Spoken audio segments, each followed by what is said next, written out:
If you're a maintenance supervisor at a manufacturing facility and your machinery isn't working right, Grainger knows you need to understand what's wrong as soon as possible. So when a conveyor motor falters, Grainger offers diagnostic tools like calibration kits and multimeters to help you identify and fix the problem.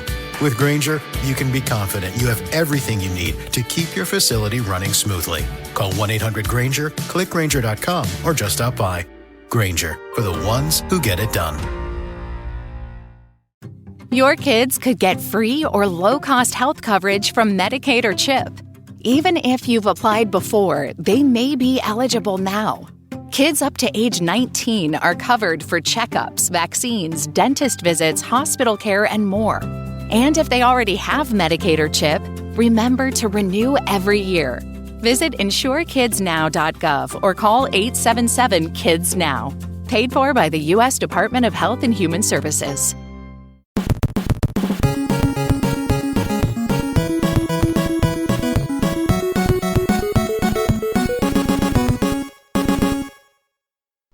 Hey, Justin. What's up, man? I think this is Dimension X again. Oh, no. Well, actually, not oh no. We meant to come here, right? Yeah. I mean, that was the plan. Didn't we get a note or something? No, that was last time. You're getting your, I think you're getting your games confused.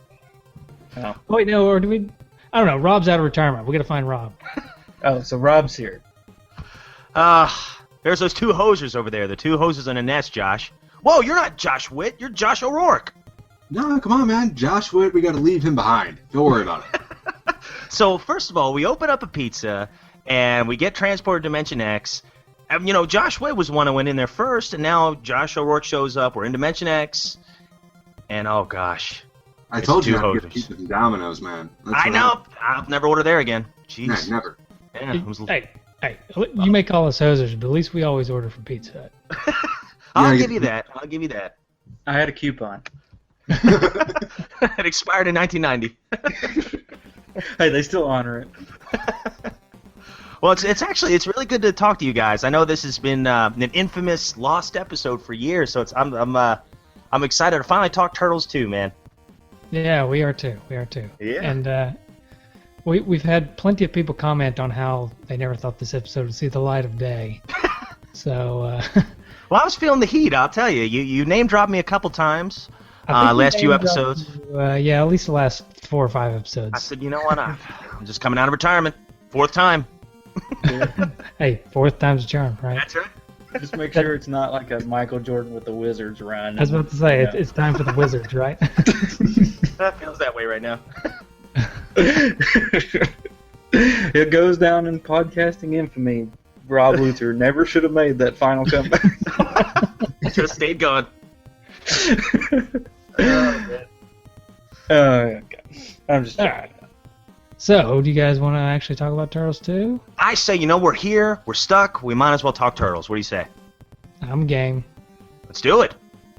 All right, Justin, you got some history for us? Yeah, sure. So this game was, of course, Teenage Mutant Ninja Turtles 2, the arcade game, which was a transition from the arcade version. The coin-operated version came out in 1989, and this game came out. Yeah, imagine that, huh? Huh? Yeah. Didn't you guys ever actually play the arcade version? Oh, yeah. Yeah, definitely. Yeah. Mm-hmm. Yeah. I played it. Where was it, Just? I feel like it was in one of the local. It was in Food City. Food City. That's it. Or whatever Food City was called at the time. It may not have been Food City. Maybe but, in the White Store. Yeah, the White Store. I don't know, but it was there. It was in that grocery store. I feel like we had the 2-player version, though, didn't we? The what? Didn't we have the 2-player version in our Food City? I feel like. Was there a 2-player Seems like version? yeah, there wasn't a 4. If we had, it was probably the 2-player version. I can't really remember that vividly, but yeah. Come on, really? I know. This is awful. Yeah, I remember playing the arcade machine in the Pizza Hut lobby by my dad's house. They had that one in there. And I can't remember if it was a 2-player or the 4-player either, but I remember I would actually ask some of the kids that were eating with their families if they wanted to play. And of course the parents are like, maybe after they're done. So you just ran around the Pizza Hut asking for people? Yeah, I did. It's true. I didn't even want to eat my pizza. Poor Rob, man. You never had friends, man. Please. I even told him, I said, you can pick your favorite turtle. It doesn't matter to me. I'll let you pick your turtle. Except for Donatello, man. Except for Donatello, yeah. Yeah. Yo. I had never I've never seen a 2-player version of the arcade game. I've only seen the 4-player. Oh, wow. I had no idea it came in just a 2-player. I'm pretty sure, and of course I was only maybe 5 years old at the time, so I may have a terrible 5-year-old memory, but I feel like we had a 2-player version in our grocery store. So you just weren't tall enough to see the other two It could control. have been. Well, let me just say, if there was a worse version, we probably had it. That's also true. Yeah. So we'll just be honest here. Okay. So anyway, there's a couple of differences between the NES version and the arcade version. Most of the original, but there was an extended scene at the end of Scene 3, the parking garage stage, which replaces the arcade versions in battle with Bebop and Rocksteady, with a battle against the mutated fly form of Baxter Stockman. The NES version of the game was once slated for the Wii Virtual Console, but was eventually canceled. But here's the interesting thing. It eventually came out on the Xbox Live arcade. So, nixed it on the Wii, but came out for the Xbox Live. Yeah, I've Had a actually... lot of. Oh, sorry, guys. Sorry. The Ninja Turtles have had a lot of weird publishing Yeah. issues over the years. But Yeah. go ahead, Rob. Oh, I was just gonna say, I've actually, I think I had bought the arcade version on Xbox Live, but I think they've pulled it since then. Yeah, they have. Yeah, you can't find it there anymore. Yeah, they pulled that along with the reshelled edition of Turtles in Time. That's completely gone. So, Man. yeah. Yeah, they're licensing issues, you know. But if you have the game and you don't delete it, then you can keep it. and Yeah, keep it's playing it. yours for free. Oh, yeah. It's yours forever if you keep it on your hard drive. Yeah. Yeah. And of course, the NES version had one of the notable product placements of the time in video games for Pizza Hut, of course. And there was actually Pizza Hut coupons. We've already alluded to that.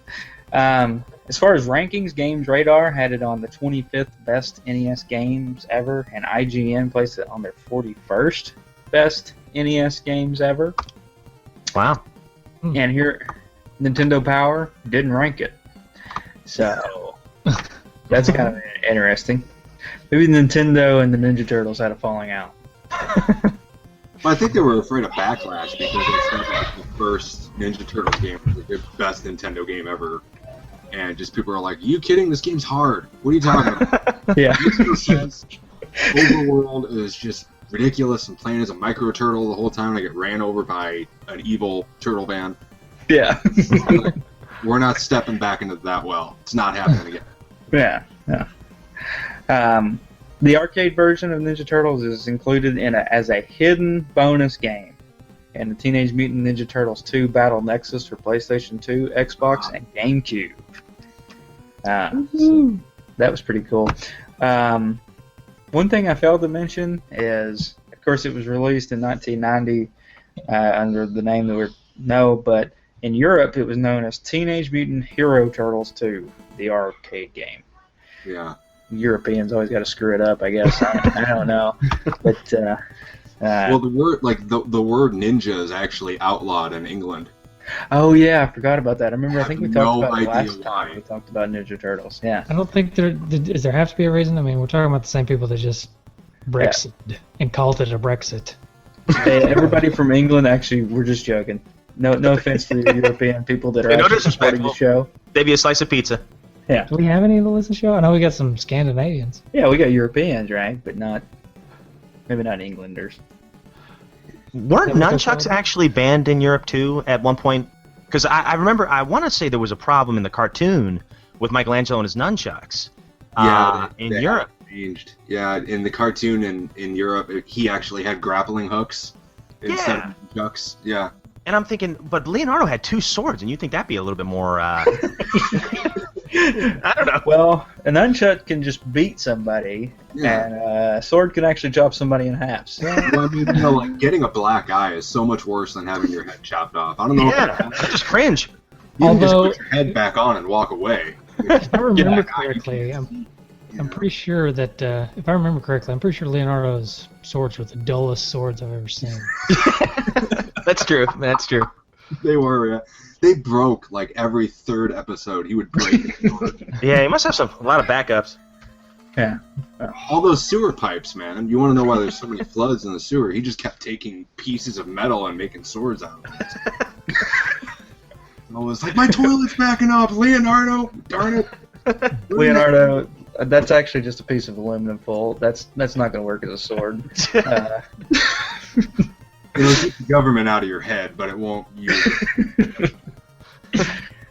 So, Mike and Josh and Rob, did you have this game? Did you go on a quest to find this game? I'm Well- just going to guess you all had it. We all had it. Actually, no. This is. I'm waiting. I'm gonna Get do off this the podcast. as my own little secret. Okay. He's I out. have it now, so it's cool. But when I was a kid, I actually didn't have this game. I never had it. Wow. I had Turtles 1 and I had Turtles 3, but I never had Turtles 2 for some reason. I didn't get it until maybe 6 or 7 years ago. You just didn't like even numbers. That's all. That's right. I like odd prime numbers. There you I had go. I had 1 and 2, but not 3. I never had 3. Never owned 3. Played 3, but never owned it. Yeah, so I didn't have it as a kid. I played it as a kid at friends' houses, and I played the arcade. You know, like I said, at the White Store. But never had this for the NES. What about you, Josh? I had it. Yeah, this was like the first game I ever earned. I had to get a good report card to get this game because like video games were like $900 in the '80s, and it was like my parents were like, okay, we can do a car payment or we can get Josh a birthday gift. Yeah, I had this game. This was the only Turtles game I had till a couple of years ago when I went out and bought the old ones. So, Wow. yeah, so this was the only one I had until I think like in the PlayStation 2 when one of the 2003 Turtles video games came out. So yeah, I had this one for a while. Yeah, this was the first Turtles game I ever owned. I remember that same Christmas that I had gotten my first console, the NES. I had gotten Batman, I had gotten Tecmo Pro Wrestling, Mario 3, and Turtles 2.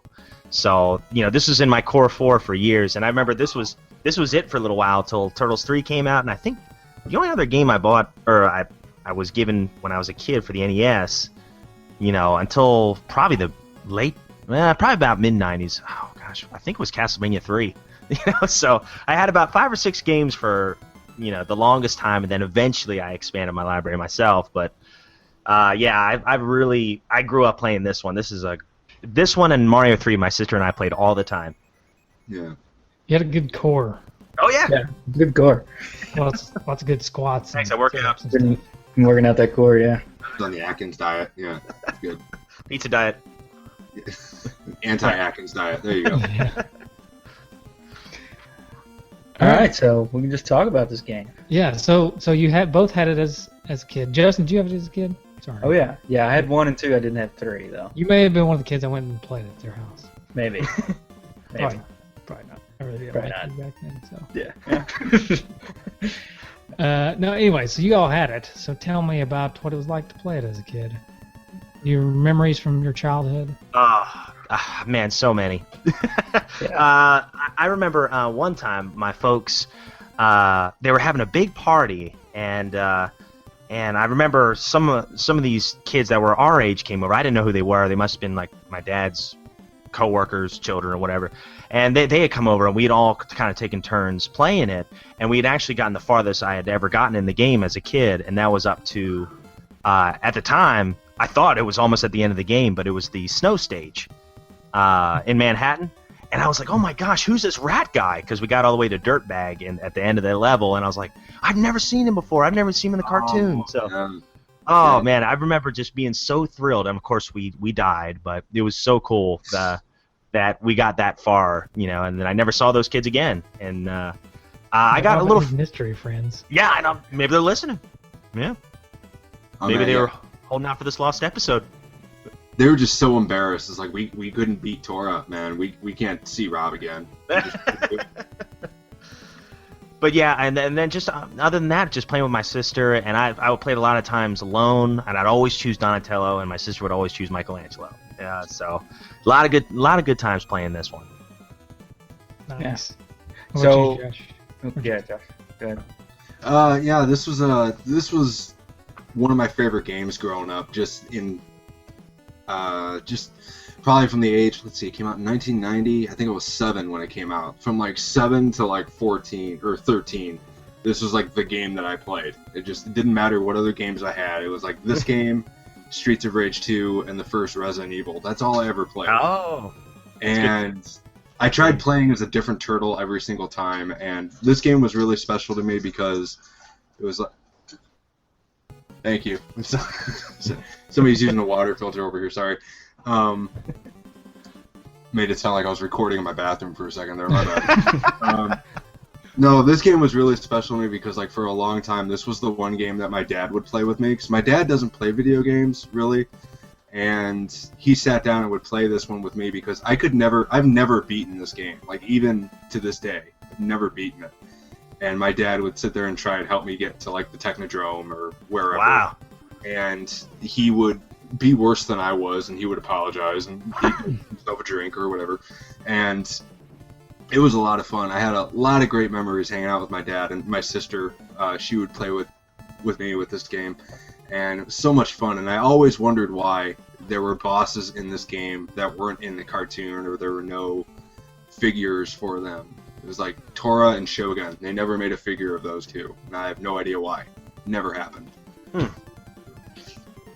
Yeah, so for me, I got this game. It was probably the game as a kid, this or Super Mario Bros. 3, that got the most play, and probably was my favorite NES game at the time as a kid. So I think that part of the reason was I wanted to like a Ninja Turtles game so much because I love the Ninja Turtles. The first Ninja Turtles was just so hard, and especially for a kid, it's just ridiculously hard. And then this one was a little bit easier. The graphics were cooler to me. They had more cartoonish feel to it that kind of more related to the show that I was really into. Mm-hmm. So, and this is a game I seriously may have probably played the most out of any game that I had as a kid. So, it was just a lot of fun. It's pretty difficult, though. I mean, we talk about it comparing it to 1, as far as 1 being very difficult, but I think this one gets very difficult, too. Oh, big time. Yeah. Although I think this is the easiest of those first 3.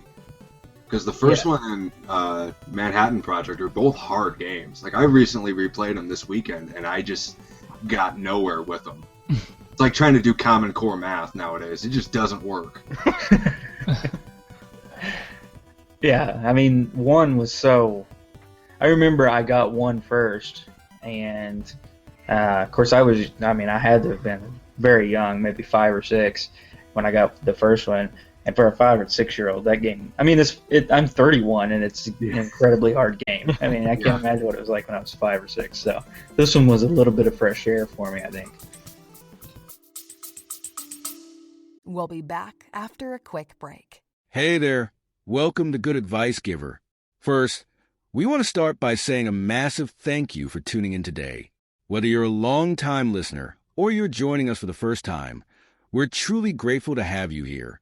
We know you've got a lot of options when it comes to podcasts, so the fact that you're spending your time with us means the world. So thank you. That's right. We're excited to have you with us because here on Good Advice Giver, we cover just about everything. Whether you're interested in sports, relationships, sex, money, finances, business, digital marketing, music, education, movies, comedy, or something else entirely, we've got it all. No topic is off limits here, and we dive deep into real, meaningful conversations that matter. We've also got a mix of male and female hosts, so you're always getting a well-rounded perspective on every topic we cover. From business strategies to personal development, From car shopping to digital products like affiliate marketing, we bring a little bit of everything to the table. Our goal is to offer advice, insights, and some laughs along the way to make sure you feel welcome and engaged, no matter what brought you here. And it doesn't stop there. We're not just about giving great advice, we're about action. On this podcast, we even sell products and services we believe in, from affiliate marketing opportunities to cars and more. So whether you're looking to boost your business or find practical ways to improve your everyday life, you're in the right place. As always, we want you to stay connected with us. Be sure to download this episode so you can listen anytime, anywhere, whether you're commuting, working out, or just relaxing. And while you're at it, follow us on social media. We're on Instagram, Facebook, Twitter, you name it. That's the best way to stay in the loop for upcoming episodes, behind-the-scenes content, and even giveaways. And don't forget to subscribe to our YouTube channel. We're posting extra content there, including video podcasts and deep dive discussions you won't want to miss. Be sure to like, comment, and subscribe, and let us know what topics you want to hear more about. Lastly, check out the link below in the description for exclusive offers, resources, and more ways to connect with us. We're here for you, and we can't wait to bring you more valuable content. Thanks again for tuning in to Good Advice Giver. Let's get started.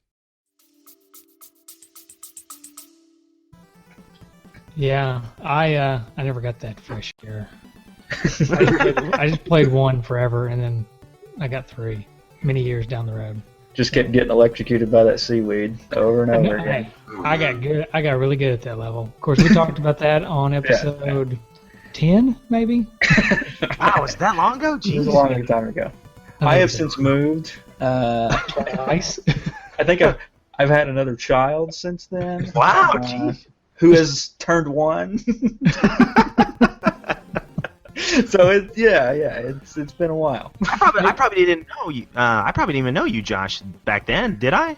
I don't think so. No, No, because that was the first episode of Turtle Flakes that I listened to. Was the crossover with 2 Dudes in a Nest. Wow, what about I was that? like, all 4 of these guys are pretty cool. Yeah. Except for that Josh Witt guy. He couldn't even bother to show up. Yeah, well, And here you are sitting with us to talk Teenage Mutant Ninja Turtles 2. So here you go, kids. Dreams do come true. Very rarely get to realize one of your goals that you grew up with that you handle, and it's just like, man, here I am. It's just, somehow you were transported to Dimension X. I mean, here you are. Yeah. You're welcome. oh, thank you very much. Hey, so I got a little treat. I'm excited. It's the same treat I do every episode, but this time it's legit. It's not from the internet. It's the real deal. Yeah, it's the manual. Ooh. Cheap. Welcome to the world of Ultra. Not Konami. You are now the proud owner of Ultra's authentic version of Teenage Mutant Ninja Turtles, the arcade game for the Nintendo Entertainment System. So, congratulations. I feel pretty good. Extreme. Yeah, I love the fact that Konami basically did like a money laundering scheme with their publishing rights, so they could produce more games. Yeah, it's awesome. All right, this is a pretty long story, but let me dig into it here a little bit. The Bounty Boys are here. Welcome to the crime-infested boroughs of New York, where one wrong look at the right person can be your last. Wait, at the right... What? One wrong look at the right person. At the right person. So somebody could actually be a good guy, and just because of the way you looked at it. That's how bad it is. That's how bad it New is. York was bad, man. Like the Warriors was a documentary. Yeah. But the turtles sleep contently, for they have made Manhattan a safer place for all. Especially since they've sent Shredder to the local landfill. Or so they think. So I guess, does this take place after the first movie? Oh, that's a good question. I guess. Well, see, the first movie came out in 1990, and the arcade game came out in 89, didn't it? Arcade was 89, yeah. Ooh. Yeah. Oh, predicting the future here, Konami. Yeah. While dreams of pepperoni pizza dance through their heads, the turtles' worst nightmares blast into the Earth's atmosphere. 2 intergalactic bounty hunters have been attracted by the price that Shredder has placed on the half-shell heroes' heads. Shredder's alive and looking for payback. I have a problem with the fact that Shredder is alive, though. Okay. Why's that, Hogan? It comes at the end of the first level because he literally flies. As he catches April, he flies. Like, I don't. When did Shredder gain the ability to fly? Well, I'm telling you, put it in the trash compactor. He did like the Batman glide with his cape. Just Yeah, all the way across the room. Yeah. With some dead weight. Yeah. Yeah, their armor's got to be heavy. Yeah. Oh, I thought he was talking about April. I was I'm talking sorry. about April. Yeah. Oh, wow. Yeah, that's true, too. Well, just useless weight, not dead weight. Sorry. Oh, sorry. Big difference. Okay, alright. Although the turtles toss Shredder into the metal jaws of a garbage truck, his titanium battle helmet protected his maniacal mind from being mauled. Upon awakening on a seabound garbage ship, Shredder vowed vengeance. So they're saying that they threw him in the garbage truck and crushed him. Yeah, I wonder if they added that to the Nintendo game, but that wasn't in the arcade game. That's probably true. I don't think the arcade game had any story. I don't think there was just like April was kidnapped, go get her. That was Right. it. Yeah. Maybe Konami got a hold of a script. Ooh. Or maybe the movie was based on the Konami storyline. What? Oh. Yeah. Well, there's no Vanilla Ice level. I mean, there's an Oh, ice. there's a snow stage. Yeah, but there's no Vanilla Ice, just like Oh rocket. wait! No, there's a part here. After floating back to land on a pile of non-biodegradable styrofoam cups, Vanilla Ice began training a new breed of foot soldier. So there he is. There he is. There he is. Schrader. I knew he was in there. Vanilla Ice is Shredder, apparently. Huh. That makes so much more sense now. Yeah. Doesn't it? I was wondering what happened to him. Anyways, it goes on from there. I'm going to leave the rest of that to either imagination or people can go look it up. Now, the Mutant movie stars. No, the Turtles agent didn't force them to appear on a sappy game show. This is your select Turtle game screen. Oh wow. I like that. Huh? You like that? I like the game show feel. Yeah. Leonardo. Leonardo's the head honcho. He enjoys giving splitting headaches with his katana blades. That's horrifying. Yeah, really. That's Good thing those foot soldiers are robots. Jeez. Yeah, but nunchucks, those are illegal. yeah. Speaking of What nunchucks, they say about a nunchuck. when he's not cracking jokes, he's cracking heads with his mind-numbing nunchucks. Cracking skulls. Yeah. Raphael's weapon of choice is a bad attitude. And dual psi daggers. Oh, there they are. Donatello, the brains of the outfit. Call him computer geek, and you'll be eating oak from his bow. I like it. Alright. So that's the manual. It's a good manual. I would put this in the here's some bad guys. Yeah. Oh man. Yeah. It's good stuff. I would put this amongst some of the better manuals that I've come across. Yeah, good writing too. Yeah, actually not bad. Yeah. Konami has a knack for writing in English apparently. So I'm going to go ahead and throw this out there because nobody's throwing it out. We've been talking about this game for 30 minutes and nobody's throwing it out there. But one of the best things about this game, I honestly feel, is the music. Oh yes. That first level, I mean, it just gets your blood pumping. Oh, big time. That and then kind of how the music complements the like animation of the fire and everything. It fires you up. Oh, no pun intended.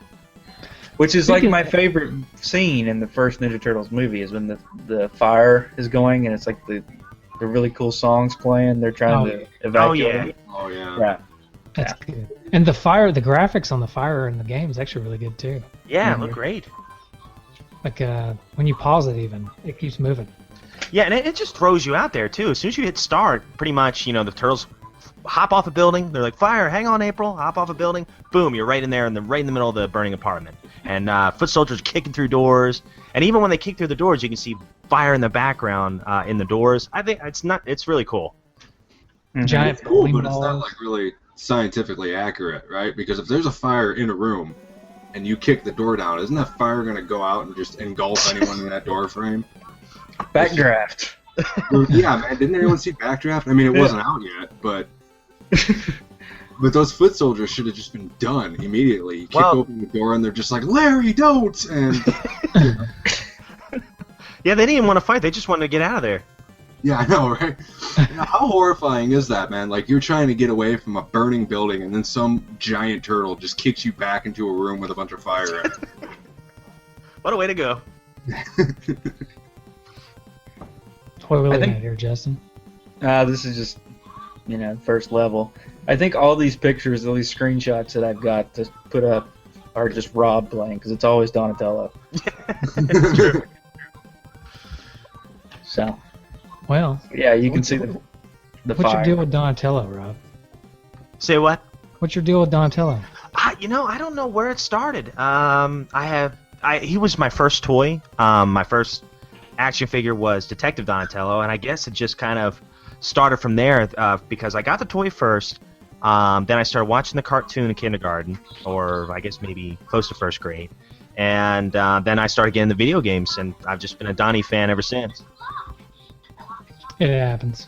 Yeah, I wonder if most people, I wonder if they took like a national poll if he's the favorite turtle, because almost everybody I know, almost everybody, is a Donatello fan. I was when I was a kid, but I grew out of him. Never been a Donatello fan myself. Actually. So who are you, Michael? Let me guess. I'm gonna say Michelangelo. That's who my favorite was when I was a kid. It's Michelangelo. Oh, I like Leonardo now. really? Why is that? I just like the turmoil of being a leader. No, that's good. That's good. I think it's a good story arc almost all the time.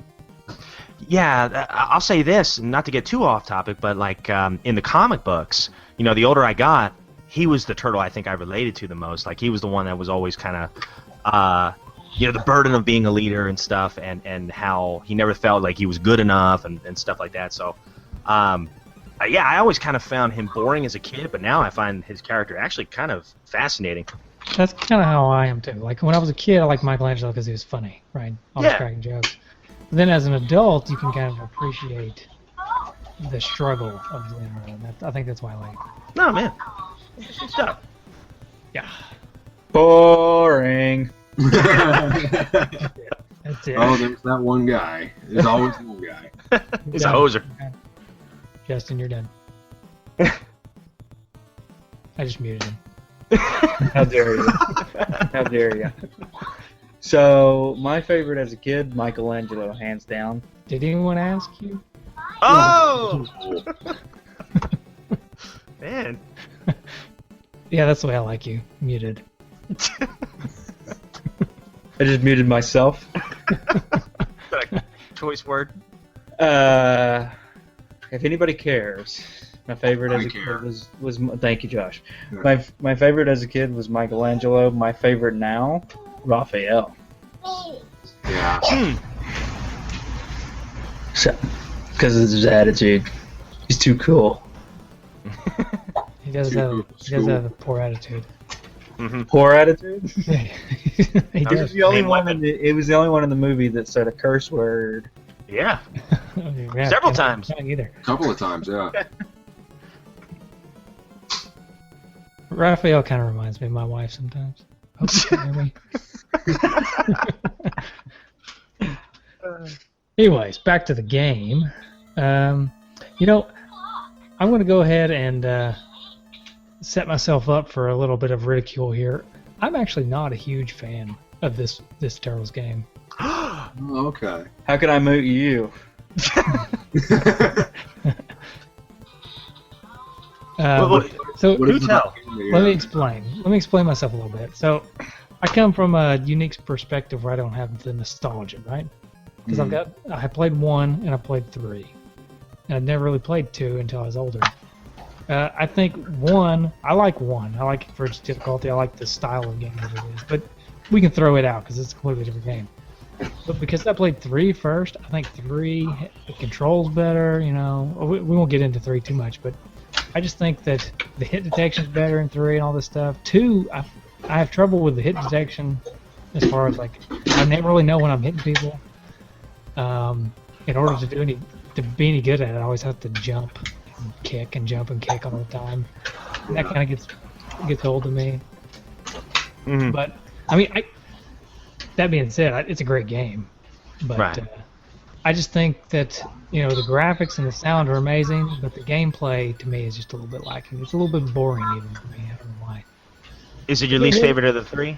It is my least favorite of the 3. And if it wasn't a Turtles game, I don't know if I would even put it in that Wow. amongst the best, NES games. But because I love the Turtles so much, I can appreciate the game and I love playing it. But if my go-to game is probably going to be Turtles 3 or Turtles 1, personally.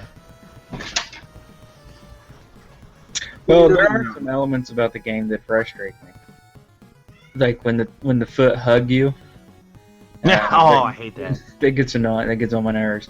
And there's another aspect of this, almost the same mechanism, is with the little robot guys rope you and they just hold you. It's so frustrating. It's so much more frustrating than getting hit, is having to forcefully be held still for a small amount of time. Something else I don't really like about this game is the difficulty spike at the boss fights. Because it's pretty easy throughout the level, and then as soon as you get to a boss, the difficulty just skyrockets, and it's almost impossible to beat all the bosses.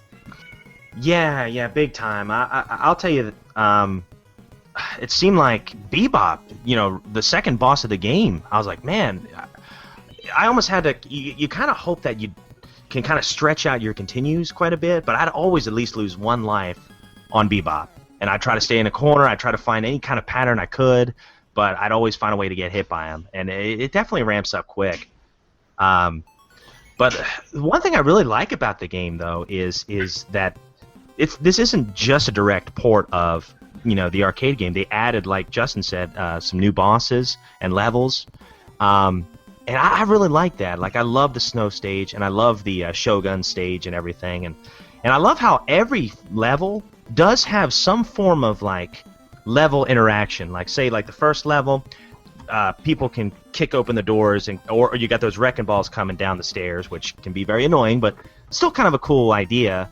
And then, like, the second stage, you got the poles that you can, hit, and they'll fly against ninjas and stuff. And what else is in the third stage? Basically, the fire hydrant. Yeah, the fire hydrant. There are other things that, like, basically every stage has something where it's not just all static graphics you can actually mess with. There's something interactive in every stage you can use, and I just think that's a cool touch for a beat 'em up, especially an early beat 'em up. Anybody ever wonder whose job it was to put those wrecking balls on, like, the floor above where the ninja? You're right. What were they doing in there? What place was this? Yeah.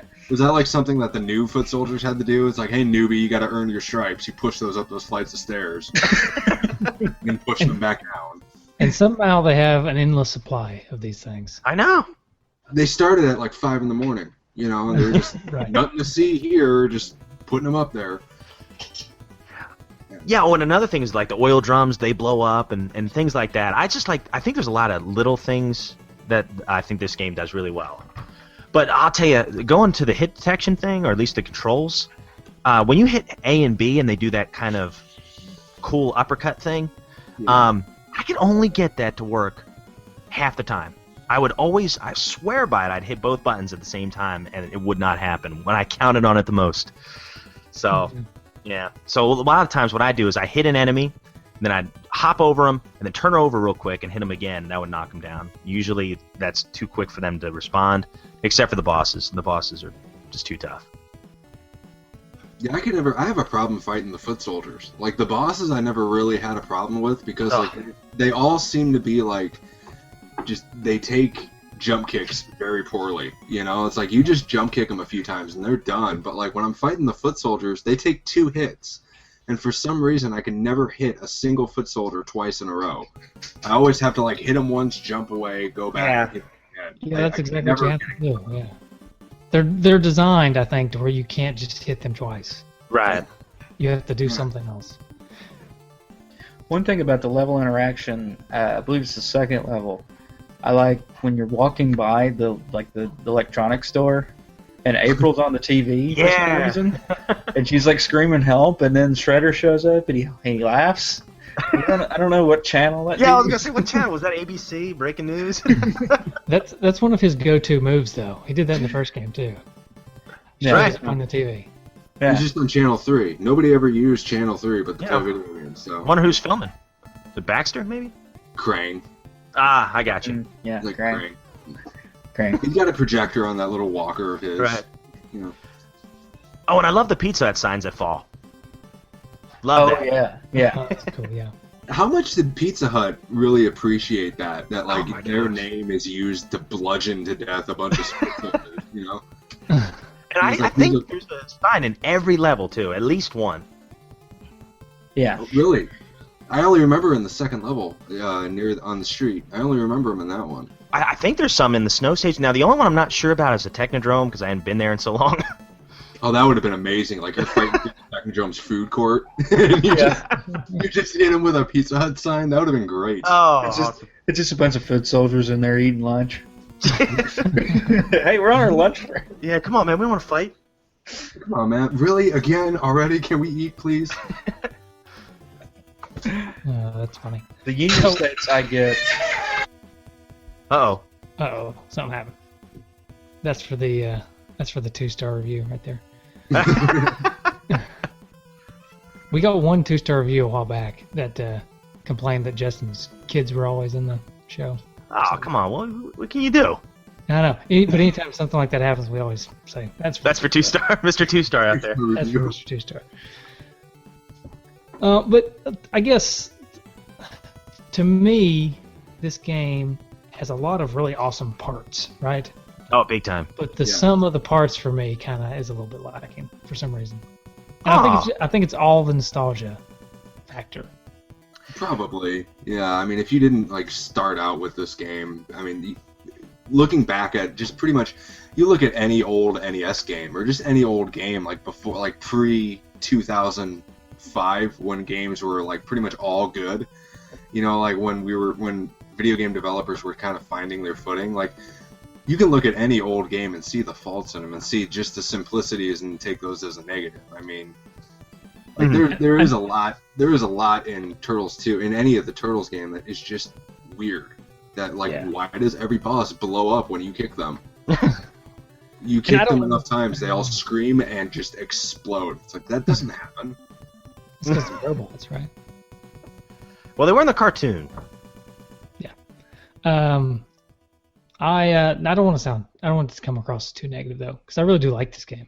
I feel like I'm sounding too negative, but it's just the I mean the level design is amazing. It's one of the best beat 'em up level designs that I can think of. Period. Like not just the way it looks, but just the way they flow and like how the scenery always changes and you're not always going left to right. Sometimes you go up and down and stuff. Yeah, I love that. And then sometimes different levels too. Like you'll go up and hop and get a pizza on this rail, and jump back down and hit that girl on the skateboard.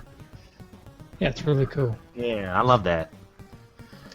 Oh, did you actually get an extra point if you swing your bow at her and she ducks? You actually get extra points for that. I did not know that. You also may or may not get a retrofitted trophy.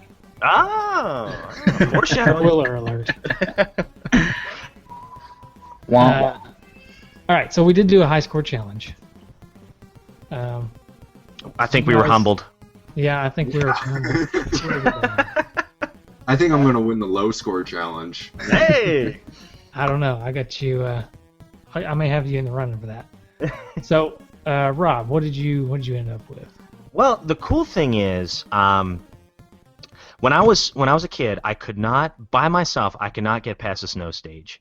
So I tried it again, in preparation for this episode, and I got the farthest I had ever gotten on my own without any two players, and I got to Shogun, and I almost beat him, but that stupid flying head got me, and I think it was, oh gosh, was it 820 or 830? I think. Which of the ones you posted, 820 is what you posted. 820. Okay, that's what it was. That's the highest I ever went. I know there's a way to get farther. You just gotta. But bottom line is, don't use up all your continues right away. You know, I kept resetting. What I did was, if I can make it past the second stage without using one of my continues, I knew I could get close to 1,000. But a lot of times I'd be resetting because I'd always lose a life on Bebop. Yeah, Bebop. He's just so. I hate him. God, Hate that guy. Just hate him. He's a jerk. Just hate. All right, so Josh, did you happen to get a score? Did you write something down? I didn't write it down. It was so low I actually remembered it. Like I had like the worst time playing this game. I had like, I think, what is it? For every time you kill a foot, you take out a foot soldier, you get like what, 10 points or something? I think it's 1 point. You get 1 point? I think it's That's 1 it, point man. Yeah. For every enemy. God, I don't even want to tell you. I think I got like a 6. I kept getting hit by those cannonballs coming down the stairs. I kept getting punched in the face in the game and in real life. So how far did you make it in the game? I made it to, if I remember correctly, I made it to those little droids that pop up out of the ground before the elevator to go to the next fight. It's like I got so angry. I'm like, no, I'm done. I can't do this.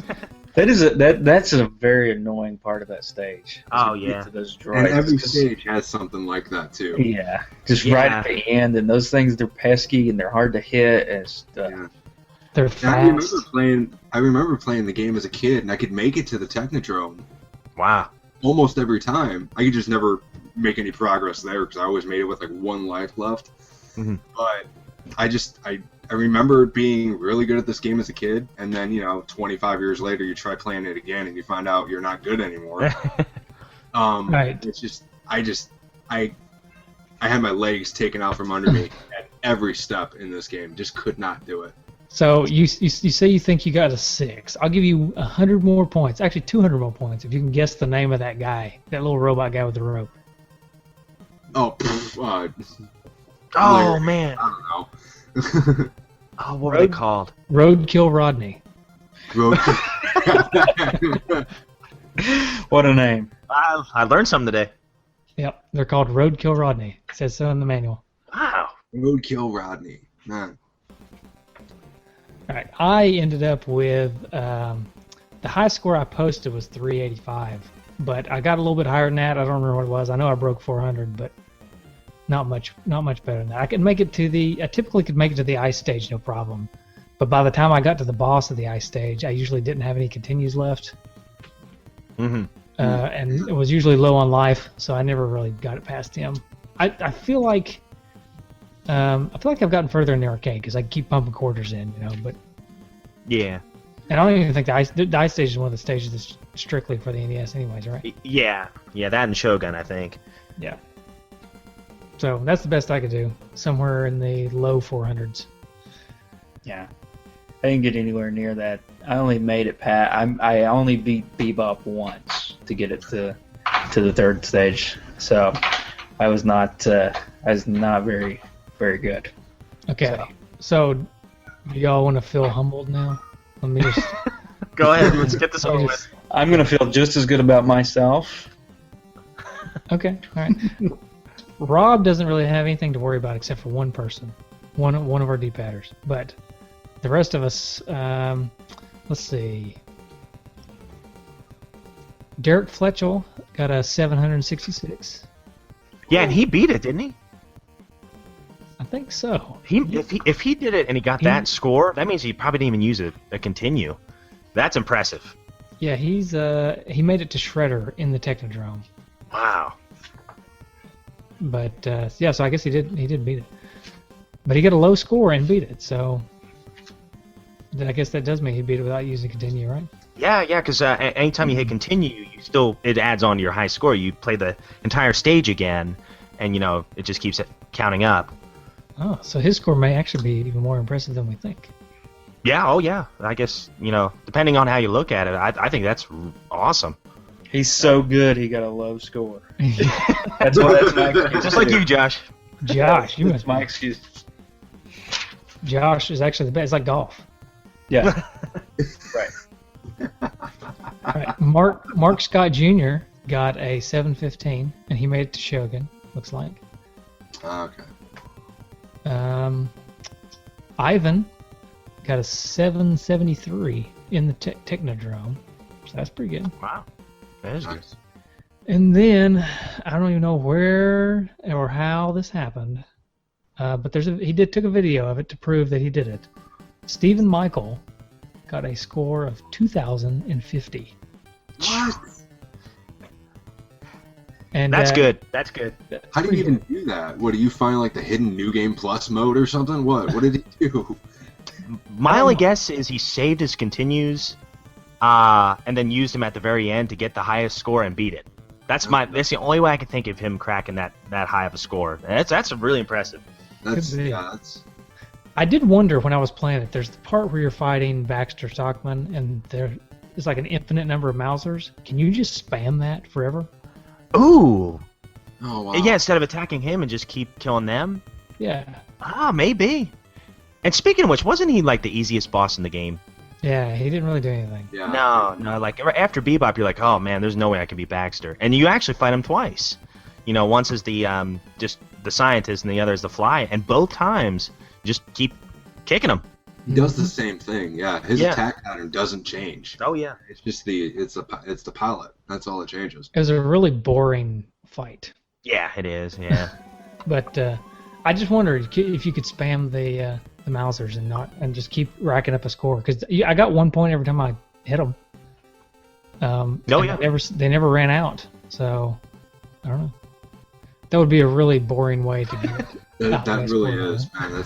That you want to talk about never wanting to play the game after that. Like, I just spent like 6 hours getting 3,000 points on this game. I did always love kind of hanging out by the wall where they're about to walk out and just bat them to the side. That's fun. Yeah, that's fun. So I think the winner is definitely Stephen Michael. Yeah, kudos, man. That out. Yeah. And he even made a good little joke here. He says, "Here's my final score, 2050, like the year the two dudes will retire the show." Oh, hey! It'll probably take us at least that long to get through all the games. Well, it's 2050, and we haven't finished all the games, and we're just tired of doing this. So you guys can retire like me.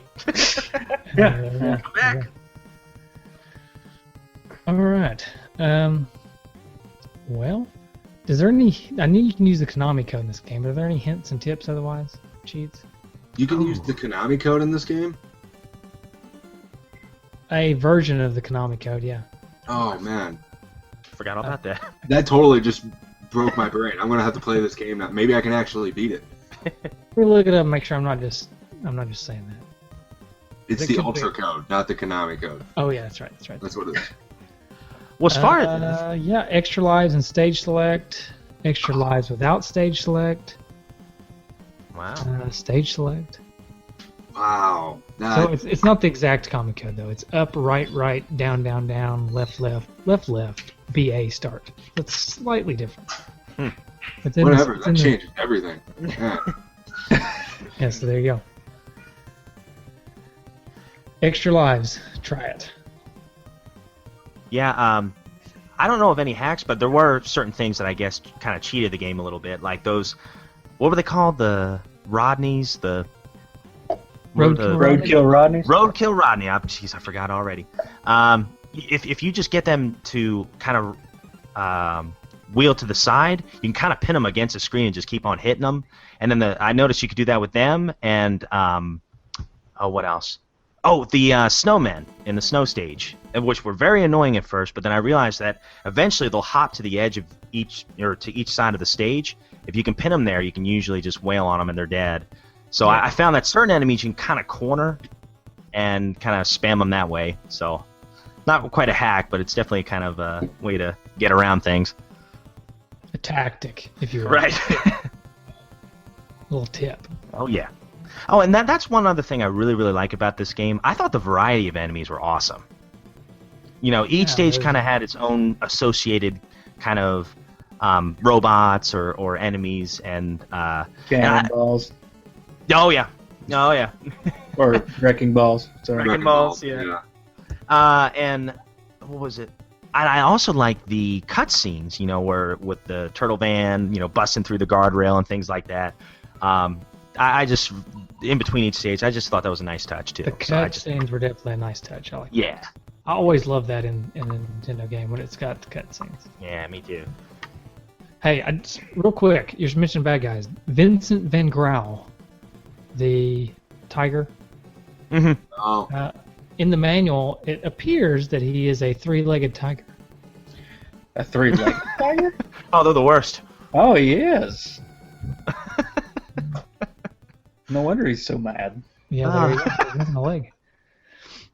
All well, right. they just decided that like Tiger Tripod was just a weird name. It wouldn't work. Right. Sorry, taken by somebody else. Right. All right. So, graphics and sound, music. We kind of touched on that already. You guys have anything else you want to say about it? I just say the first stage is probably my favorite music of the whole game. Oh, yeah. Yep, I agree. Yeah. Definitely. That's the only stage music I remember. I'm sitting here trying to think of it, and that's all I can remember is that first stage. That and the boss music. Of Oh yeah. course, it kind of makes you cringe in a way, but Yeah. I always imagine like I'm looking. That's like the music that plays in my head when I'm looking for my keys and I can't find them. and then Josh starting to blink. He's getting mad. I know. Yeah, and then I explode. Yeah. And then You blow know up. what? This is going to be blasphemy, but I'm going to say it anyway because this is two dudes in a nest. But the music when I'm like looking for my keys or something, I'm like pressured under time. Did you just mute him? You just muted him. Oh, poor guy. Forget it. Sorry. No, I'm assuming you were going to say something about a Sega game. So. Yeah. You know the music when Sonic's underwater and he's about to drown? Oh yeah. Yeah. So, Oh, That's you when just drown. your keys and you're late. yeah. That is There's like stressful. numbers going over my head. 3. Then you just die. Yeah. Sonic drowning is like the best life metaphor that they tried to prepare us with. Yeah. Sega of America was like, we got to let the kids know that like when they grow up, this is it. You're on a time limit. That's it, man. Hey, that's one thing I'll give you guys, here with the NES. I mean, Mario, he gets underwater just fine. I'll say that. Right? Sonic struggles.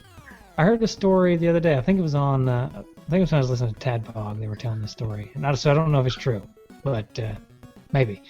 They said that the reason that Sonic can't breathe underwater is because they heard that the developers of the game heard that hedgehogs can't swim or something, so they wanted to make it really difficult for Sonic to once he's in the water. Ah. But the funny thing is, that's not true at all. I'm pretty sure hedgehogs can swim. You have to try an experiment. Yeah, find us Hope it goes right. No, kids, don't do that. Don't listen to your Uncle Rob. Don't do that. No, don't. He hates hedgehogs. He just can't stand hedgehogs. I mean, it's funny because they were so accurate. As far as hedgehog stuff everywhere else, right? Hedgehogs can fly or, run really fast. Right. Anyways, I would say that I think the graphics in the game are excellent. I think they're some of the best turtle graphics that you can find around. They're better than the first one by far. They really capture that cartoony feel. I really like that. Yeah, definitely. Yeah. And I agree with you guys. I think the first stage music is awesome. I think all the music in the game is pretty awesome, but I agree. I like the first stage. I like the intro too. Yeah. Oh yeah. I mean, it's just Ninja Turtles, but it's pretty sweet. Mm-hmm. Mm-hmm. All right, so the question we always ask, and it requires Justin to look up a price, which I hear him typing away now. But is this game worth it for whatever the market value is right now? Or as we call it, do we go with eBay or Amazon? eBay? Well, just going from just various places, it looks like it's General about price. $30. Whoa. That's up there. Yeah, $28 looks like as the cheapest on eBay. Well, not 24. So Right. So between $25 and $30. yeah. Rob, is it worth it?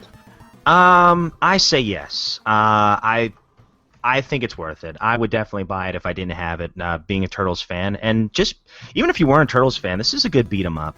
Is it the best beat-em up?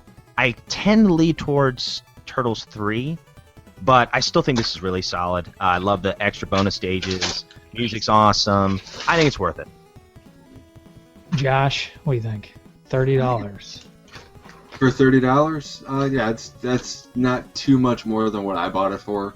I bought mine for $25, and I don't No have any regrets. complaints about it. Yeah. So it's a fun game, especially I mean like if you played it when you were a kid, you should have this game. It's one of those that you should have, you know, because I think this was the first one that a lot of us played. It was the first Turtles game that we ever played. So whether it be the arcade or the NES, but yeah, definitely worth it. You know, don't spend much more than 30, but yeah, you should have this one. Justin, I think I know your answer, but go ahead. But I'm gonna say it's worth it, and it'd definitely be worth it to me just for the nostalgia. Because, like I said, as a kid, maybe not so much now. It'd be a difficult decision for me now, but as a kid, I would definitely say that this was my favorite game. That got the most play, so it's still a good game. So Yeah. I would say definitely get it. Okay. I'm going to be the one that says probably not for me. I think if you have the nostalgia for it, then it may be worth it. I would say it's probably worth it if you have the nostalgia for it and you played it as a kid and you want to get those feels again. It's not going to ruin that moment that you had as a kid. When you play it again, it's going to be just as good as it was probably when you play it as a kid. You're not going. There's some games that I've played as a kid and then I play again now that just ruined my childhood. You know what I mean? They're just terrible. But this is not one of those. This game is good enough to where it's not going to ruin your childhood. If you don't really like Ninja Turtles, which I don't know why you wouldn't, but if you're one of those people that's never really got into Ninja Turtles and you never played it as a kid, I would think there's a lot more games out there for under $30 that would be better choices for that person. That's my take on it. All right. Fair enough. 3-1, we win. Yep. Yay. So everybody go buy it. Yeah. Oh, one last thing. The box art. Did you guys like the box art? Because I love the box art. Oh, yeah, I do love the box art. Yeah, it's awesome. Oh yeah, I love those skateboards. I like how I'm looking at it right now. I like how Raphael has like the skull skateboard. It's pretty awesome. Oh, wow, yeah. I'm digging it. It's awesome. Of course, I was Yeah, I all wonder about those. for them to like go through a brick wall, I wonder how tall that ramp was that they were going down. No Yeah, really. Yeah. Gotta have that speed too, you know. Right. Yeah, So pretty much all who the had the best box art skateboard? on the Turtles games are great. You know. Yeah. There's never been a weak one. You know. So we all know that Rob's favorite turtle is Donatello, but which one's his favorite skateboard? Ooh. Oh. Let me look again. Let me see. Mine is Michelangelo's. Although it's a bit morbid. He's got a smiley Oh face my with like a gosh. bullet hole in it. Yeah, I'm looking at that. Holy cow, he got shot. But it's Whoa. cool He's with a big fan. skateboard. It's, He was a it's big cool. fan of Watchmen. So, Yeah. Looks like Wow. Leonardo's got a dragon one. Yeah. Yeah, Leo's is pretty sweet. And Yeah. Donatello's is a pizza coupon. Yeah. That's it. It was just a math equation. Void in Quebec and Mexico. Oh, that's great. Did you know that? You can't use this coupon in Quebec or Mexico. Ah, that changes everything. Do they How would have you like Pizza Huts in Mexico? Maybe that's why you can't use it. I don't know. I mean, do they have like the Burrito Hut there or something like that? Hey, how would you feel if you were the artist that drew all this and drew the beautiful skateboard for Donatello, and then they stuck this coupon sticker thing over top? I know. Yeah. I always wonder about that guy. The best. Yeah. So, anyways, so did you guys come with any retrofitted trophies? Oh, yes. I knew you would. Let me get him. Oh yeah, I'm Justin, ready. you have some? Yeah, I've got some. Yeah. Sweet, sweet. All right, I'll kick us off here. We'll just kind of go round robin here. My first one is domestic violence. Take a swing at the girl on the skateboard. All right. My first one is smell my feet, and that is kill every bad guy on the level by the flying kick. Hey, nice. That was good. Mine's it came in like a wrecking ball, and that's getting squashed by the wrecking ball in the first stage. I'm sorry. Nice. That's all right. It's cool. Josh, do you have one? Yeah, mine's pizza time. It's flatten a foot soldier with the Pizza Hut sign. Nice. I've got one called Science Schmiance, and that is defeat Baxter. Pretty simple. My next one is Cannonball Run, and that is not be ran over by any of the wrecking balls. Oh, that's good. My next one is it must be the Jose Canseco bat, and this is batting a manhole cover right back at foot soldier. I like it.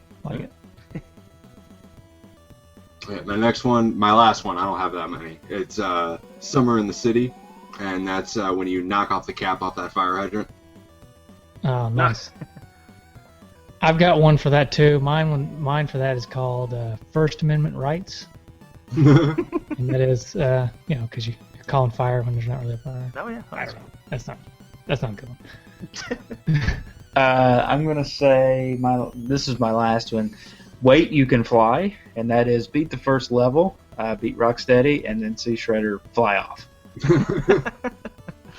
And this is my tribute to Corey Feldman here. Help! I'm a turtle and I can't get up. This is falling down the sewers in stage 2. Nice. Very good. I've got one more. It's called Somebody Brought a Parka. Ooh. And that is beat the ice stage without getting frozen. And I had one more, and this is not the way to get ahead in life, and this is getting killed by Shogun's flying head. So there you go. Nice. So all right, That, so we're gonna that give hurt this to listen to, Rob. That hurt a little bit. I'm sorry. Don't be sorry. I mean, you should be proud of that. That took some time.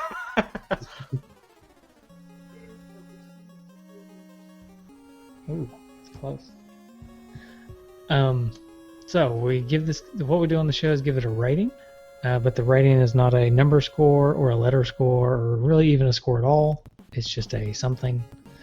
So Justin, find us something. Last time we did a type of pizza. I think.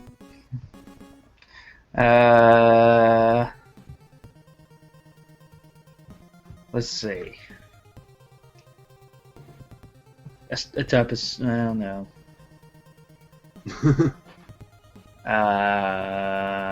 We can do pizza again.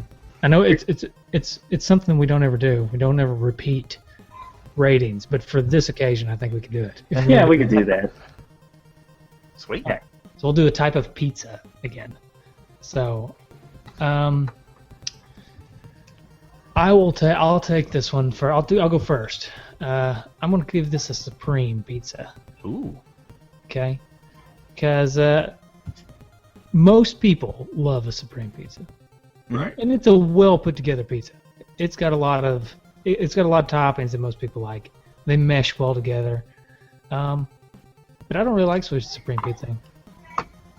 It's just kind of meh to me. So I'm the same way. Yeah.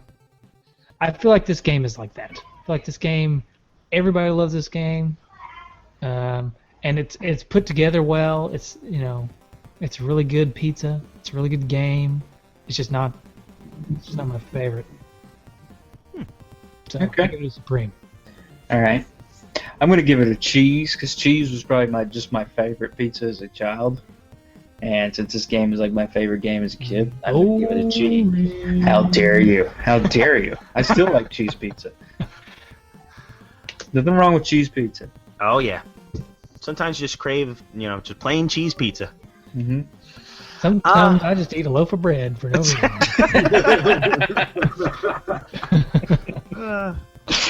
I'll go in the spirit of the cartoon. I'll go with a jelly bean and meat lovers pizza at the same time. So I'm going to say the meat lovers because there's a lot of meat to this game. You can definitely sink your teeth into a lot of good stuff in this game. It's going to take you a while to beat it, and the reason I put the jelly beans on there is there's a lot of variety in this game. There's a lot of colorful graphics, great music, very kind of unique gameplay for a beat 'em up on the Nintendo. And for that reason, that's why I do the jelly beans. So there you go. All right. Nice. Awesome. I'm gonna have to go with like just the classic sausage and pepperoni. That's my favorite type of pizza, and this is my favorite Turtles game. You know, it's a classic beat 'em up, but it's also got a lot of variety in the enemies and a lot of great music. But it's a classic because it is just a beat 'em up, and you are just going from left to right, just taking out people en masse. You know, it's great. So fun game, good pizza, great evening. That's what you need. Absolutely. I think it almost sounded like an advertisement for Pizza Hut. Yeah, this ain't my first rodeo, man. I know what I'm doing. So, all right. Hey, you know, I've been going to this place called Uncle Mattio's here in Knoxville.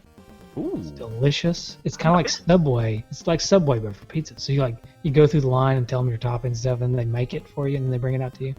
Oh, It's delicious. So if anybody's in the Knoxville area, of course, Rob, you are. I've never heard of it. Jeez. It's off North Shore, but you need to try it. It's really good. I get the jerk chicken pizza. It's jerk chicken, and then I get jalapenos and pineapples. Really?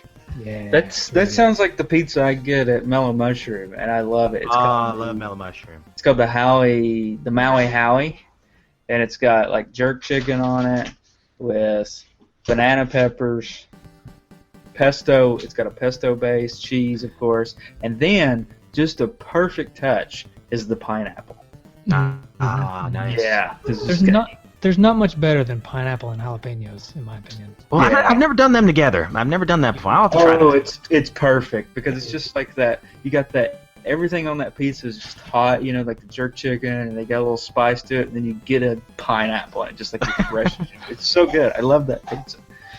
Man, I'm sorry, I cannot do pineapple. Oh! Like my kids love Hawaiian pizza, but I just cannot do. I like pineapples. I like pizza. I don't like them together. Just I will say I'm not a huge fan of the Hawaiian pizza. I mean, I'll eat it, but I'm not a huge fan. But this is just a whole new level of culinary artistry. Right on. All right, we got some feedback. We do.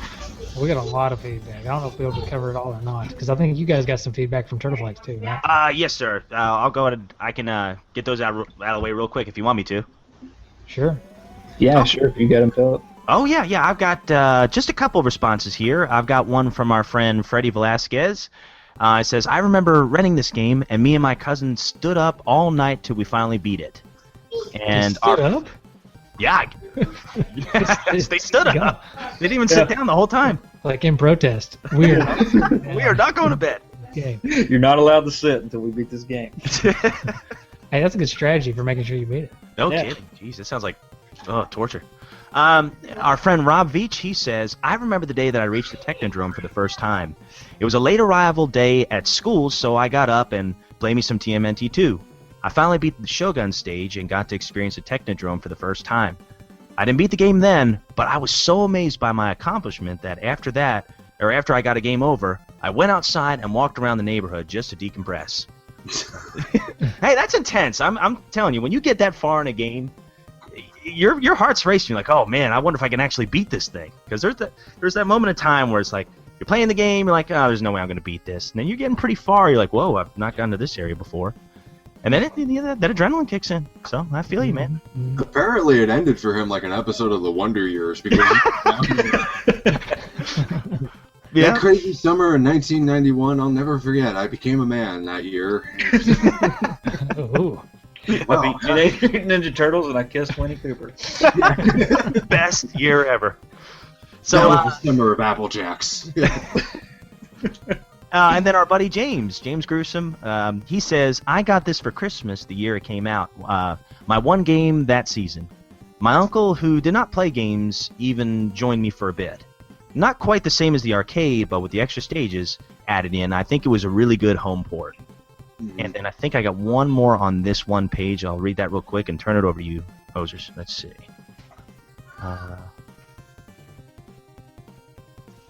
Well, now it's not. Okay, there it goes. Let me scroll down. And Nick DeMarco, he says, looking back how developers put their spin on the arcade classic is nothing short of amazing. I do recall as a child wondering, with all the flames in that building, how our turtle friends didn't get burned. I mean, of course, the answer is high-performance SPF 4000 turtle wax, but I didn't know that at the time. So, and that's from Nick DeMarco. Oh, I'm sorry. I got one more. I remember finding this from Thaddeus Manning. He says, I remember finding this game a few years back at my local video game store called Action Game and Movie. Paid about $10 for the cart, and it was worth every penny. There's a cheat code for the game where you can start the game off with 9 lives, and there's another code for level select. So, there you go. Awesome. All right. Take a deep breath here. I just thought you were surprised. Yeah. All right. Paul Kluel says, best beat 'em up for the NES. Sean Muldowney says, in the minority here, probably, but not a fan. There's not much there to keep interest. For a beat 'em up, Double Dragon just kind of does everything better. It doesn't really matter what turtle you pick; they all have the same range, and there are 3 moves total. But you'll really only use special move and jump kick. But I do love me some Ninja Turtles, nevertheless. I'm excited to hear you guys talk about the game. Rock on, dudes. All right, a kindred spirit. To be fair, like, there's no difference between Billy and Jimmy Lee either. Yeah, I agree that's with true. it too. Kind of throw that argument back at you, sir. Sorry. How dare you? Good take, sir. Actually, in the first Double Dragon, they can't even be on the same screen at the same time. I know, yeah. So it's just Single Dragon. Yep. It's just Dragon. It's like, I'm not a fan of this game. Well, then why are you listening to this episode? Because Sean listens to all of our episode for you to episodes. come back next week. You. Actually, Sean's like our best fan, so yeah. He's like one of our best Okay. fans. So, Oh, sorry, I just destroyed that. Sorry. This is why I'm only allowed on Turtle Flakes. So. Well, he was a Turtle Flakes fan, but I think you ruined that too, Hoser. Alright, making friends wherever I go. Yeah. Alright, Clever the Great says, awesome game, very good graphics. It really showcased what the NES was capable of doing. Not a hard game to find, and the price is always decent at $20 to $25. It's really a good deal. But for some reason, every time I play this game, I have the need to order Pizza Hut pizza. Hashtag great games, hashtag product placements, hashtag turtle power. Douglas DeLake. My house, then. Sorry if you hear the thunder. Yeah. Douglas DeLakey Jr., I don't believe you. This show isn't coming. Daniel Walker says, so much better than the first game. I was a little spoiled on beat 'em ups because my first experience in the genre was Turtles 4 on the SNES. But I can definitely see the evolution of that game begin in this one. Oh, yeah. Michael L. Johnson said, I enjoyed this game so much better than the first. I must have played this one over and over again until my thumbs went raw, and until TMNT 3 TMP came out on the NES. Look out for the Pizza Hut product placement. Adam Malone says, I hope there's a high scores challenge for it. Dave Vaught. I didn't see Adam participate, but there was. Yeah. Dave Vaught said, weaker than the arcade version and the follow-ups. Turtles in Time is boss, but still enjoyable. Oh, Stephen Michael. This was my absolute favorite NES game growing up. I was obsessed with TMNT as a kid. Over the years, I've mastered the bosses and have beat it without using the Konami code. This game is pure nostalgia for me. Now, Steven, you really didn't have to tell us that you're a master at the game. We got it. We got it. So, Jason Fox says, I remember being blown away when I played this game for the first time. It was a real departure from everything I had previously played on the NES.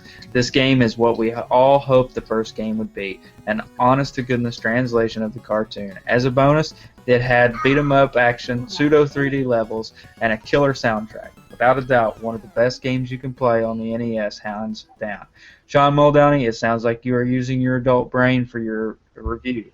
I agree with a lot of what you said, but I react to this game with all my childhood memories, so I think I'm biased. Andy Lewis said this arcade was at Elk River Movie Theater when I found out that Pamita had it for sale. I remember doing the whole it'll be cheaper than playing it at the movies, followed by the complete fit throwing when we walked out of the store without it. Not too long later, I got it for my birthday.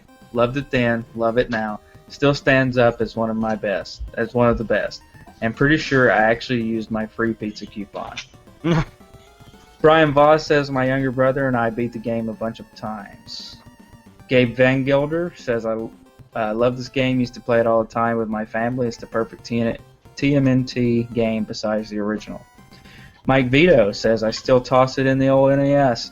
This and Contra were the two games me and my pop would always play together. My boxed copy actually still has the Pizza Hut coupon inside it. Oh, that's awesome. Brad Barley's, I really like it. I think it is inferior to the arcade version, but for an NES game, it is really solid. I'm glad you guys are finally getting around to it.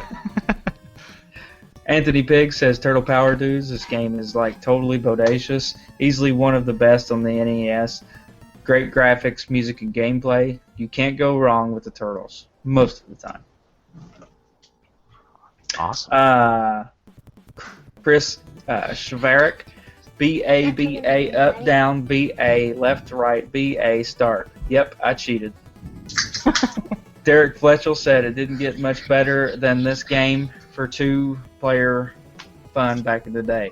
If you like the Turtles, it was an amazing experience. I'll agree that playing it now isn't quite as fun as it was, but it's still a solid game, and that stays true to the TMNT story and characters. On a side note, Shredder's gun at the end is still incredibly cheap and frustrating. Dan Bisciglia, repetitive but incredible, especially considering the hardware it was ported to. Konami got NES beat-em-ups the way no one else, Trade West included, did. They just felt crisper. Honestly, I think TMNT 2 NES is more solid game than the original Streets of Rage for Genesis. Controls better, feels better, better frame rate, fairer. All right. Just a few more here. Greg Polander says perhaps the best beat 'em up on the NES. A really solid port of the arcade game with all the elements and gameplay there. Plus, they added 2 additional stages just for the NES version. Only downsides is only 2 players at a time versus 4 in the arcade, and the fact that jump kicks are pretty much required in order to do well in the game. Having dropped in a lot of quarters in the arcade, it was a real treat to have this in my home when it came out. Still a lot of fun to play today. I do think TMNT 3 is a better overall balanced game, but this one is still a bit more fun to play.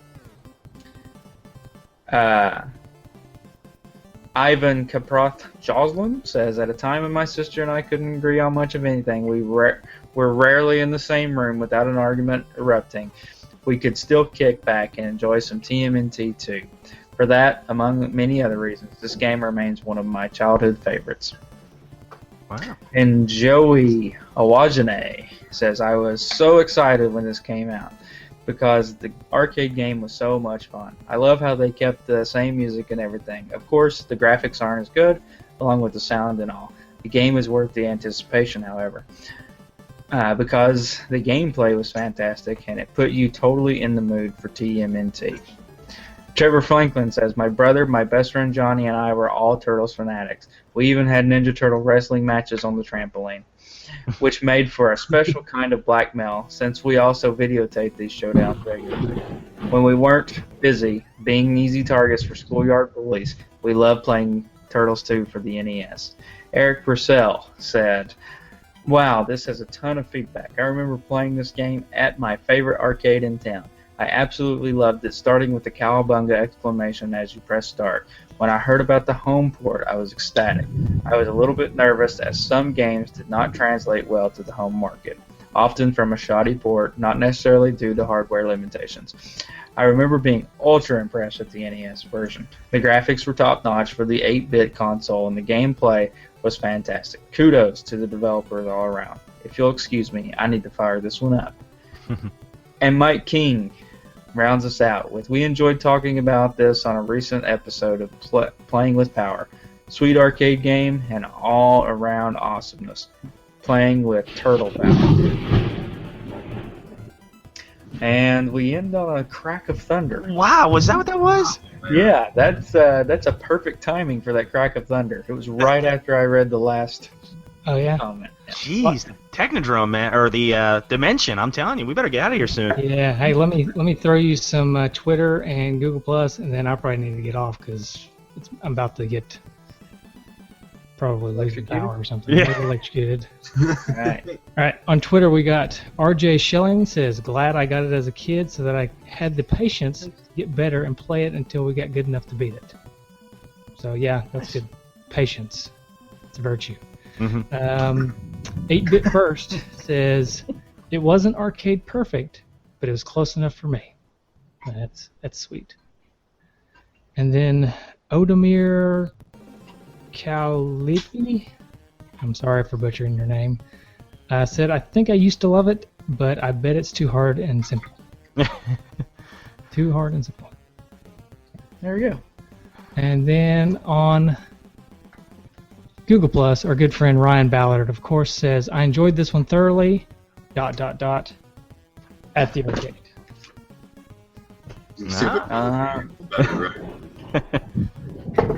And one quick phone call here, because I can't not play this one on this show. Michael, Justin, Rob, and Josh. Michael, Justin, Rob, and Josh. There you go. Was that Joe? All right, dude. Sorry. I thought guys, so. but I should probably. That was Jay Jorgensen, by the way. Oh. Dude, Jay. Anyways, I should probably go because the storm's getting pretty nasty here around my house. But Yeah, we better get out of this dimension. All right, guys. I hate to cut it short, but I enjoyed it, guys. Have a good one, hosers. Yeah, cowabunga dudes. Had a great time. Thanks, guys. Be careful going back. Yeah. Hey, you too. All right. See ya. Until next time. Till next time. Couple more years. Yeah. All right, see you guys. See ya.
Today is your lucky day. Today is the day that our $3 website works for you, paying you directly to your PayPal daily. Imagine $3 ongoing continuous payments to your PayPal account. Imagine falling asleep and waking up to $300 in your PayPal account. How would this make you feel? How could this help you? What bills could you pay? What kind of fun could you have? What does that retirement look like now? All for a one-time payment of $3. This website is DFY done for you, fully built and completely hosted, and never stops collecting payments for you. You have spent $3 on coffee on a regular, but that coffee won't help you create multiple streams of income. Click the link below.